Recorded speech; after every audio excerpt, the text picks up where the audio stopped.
మన తెలంగాణలో మొట్టమొదటి ఫ్యాక్టరీ అవుట్లెట్ మన ముకుంద జ్యువెలర్స్ లో లైట్ వెయిట్ ఆభరణాలు కలెక్షన్స్ ఎన్నెన్నో అన్ని జ్యువెలరీస్ పై VA కేవలం 2-12% మాత్రమే. విచ్చేయండి ముకుంద జ్యువెలర్స్.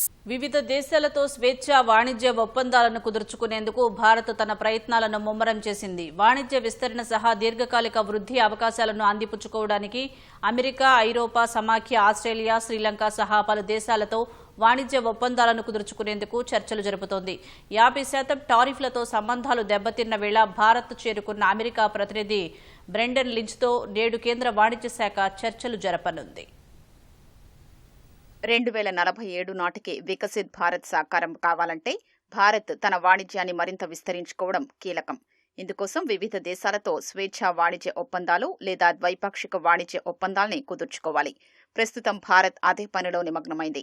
అమెరికా, ఐరోపా సమాఖ్య, Australia, Sri Lanka, Peru, Chile, Oman, New Zealand తదితర దేశాలతో వాణిజ్య ఒప్పందాల్ని కుదుర్చుకునేందుకు మోదీ సర్కార్ విస్తృత చర్చలు జరుపుతోంది.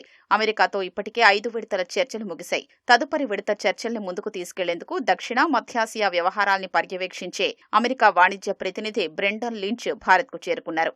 ప్రతిపాదిత ద్వైపాక్షిక వాణిజ్య ఒప్పందంపై కేంద్ర వాణిజ్య శాఖ ప్రత్యేక కార్యదర్శి రాజేష్ అగర్వాల్తో బ్రెండన్ లించ్ ఇవాళ చర్చలు జరపనున్నారు. వాస్తవానికి గత నెల 25-29 మధ్య 6వ విడత చర్చలు జరగాల్సి ఉంది. ట్రంప్ 50% సుంకాల నేపథ్యంలో అవి వాయిదా పడ్డాయి. అమెరికా ప్రతినిధి బ్రెండన్ లించ్తో నేడు జరిగే చర్చలు 6వ విడత చర్చలు కాదని భారత వాణిజ్య శాఖ ప్రతినిధి రాజేష్ అగర్వాల్ వివరించారు. 6వ విడత చర్చలకు ఇవి ముందస్తు చర్చలుగా భావించారని ఆయన తెలిపారు. అయితే వాణిజ్య ఒప్పందంపై ఖచ్చితంగా చర్చలు జరుగుతాయని ఆయన అన్నారు. అమెరికా, భారత్ మధ్య ఒప్పందం ఖరారుకు ఈ చర్చలు ఎంతవరకు వెళతాయో చూడాలని పేర్కొన్నారు. ఇప్పటికే ఇరు దేశాల మధ్య వారం వర్చువల్ గా చర్చలు జరుగుతున్నట్లుగా రాజేష్ అగర్వాల్ వెల్లడించారు. చర్చలు కొనసాగుతున్నప్పటికీ అనుకూల వాతావరణం లేకపోవడం వల్ల పురోగతి లేదని ఆయన వివరించారు. ఇప్పుడు ఒక మార్గం కనిపిస్తోందని ఆయన చెప్పారు. ట్రంప్ 50% సుంకాలు విధించడంతో భారత్ నుంచి అమెరికా చేసే ఎగుమతులపై ప్రభావం పడింది. అయితే వాణిజ్య చర్చలపై ఇటీవల అమెరికా అధ్యక్షుడు చేసిన సానుకూల పోస్టును ప్రధాని నరేంద్ర మోదీ స్వాగతించారు. ప్రస్తుతం జరుగుతున్న చర్చలు ఇరు దేశాల భాగస్వామ్యపు అపరిమిత సామర్థ్యాన్ని తెరిచేందుకు మార్గం సుగమం చేస్తాయని మోదీ విశ్వాసం వ్యక్తం చేశారు.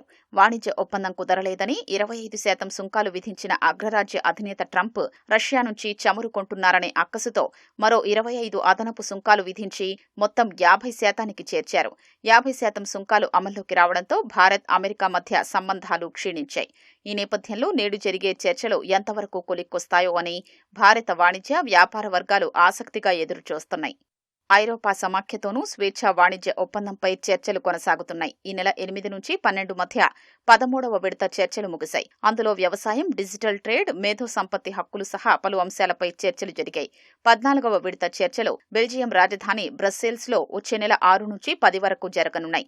ఆస్ట్రేలియాతో ఇప్పటికే ఆర్థిక సహకార, వాణిజ్య ఒప్పందం అమల్లో ఉండగా దాన్ని స్వేచ్ఛా వాణిజ్య ఒప్పందం దిశగా విస్తరించాలని భారత్ కృషి చేస్తోంది. ఇప్పటికే ఆ దేశంతో 11 విడతల చర్చలు జరిపింది. New Zealand, Sri Lanka, Oman, Chile, Peru తదితర దేశాలతోనూ ద్వైపాక్షిక వాణిజ్య ఒప్పందం కోసం భారత్ చర్చలు జరుపుతోంది.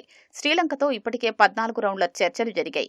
ఒమన్తో 5 విడతల చర్చలు జరగగా ప్రస్తుతం తుది ఒప్పందం కోసం కసరత్తు జరుగుతోంది. ఈ ఏడాది చివరి నాటికి ఒమన్తో వాణిజ్య ఒప్పందం కుదిరే అవకాశం ఉంది. చిలీతో 4వ విడత చర్చలు అక్టోబర్లో, పెరుతో 9వ విడత చర్చలు నవంబర్లో జరగనున్నాయి. ఆయా దేశాలతో వాణిజ్య ఒప్పందాలు కుదిరితే ప్రపంచ వాణిజ్యంలో భారత పాత్ర మరింత విస్తరిస్తుందని నిపుణులు చెబుతున్నారు. తద్వారా అభివృద్ధి చెందిన దేశంగా అవతరించడానికి భారత్కు అవకాశం ఉంటుందని అంటున్నారు.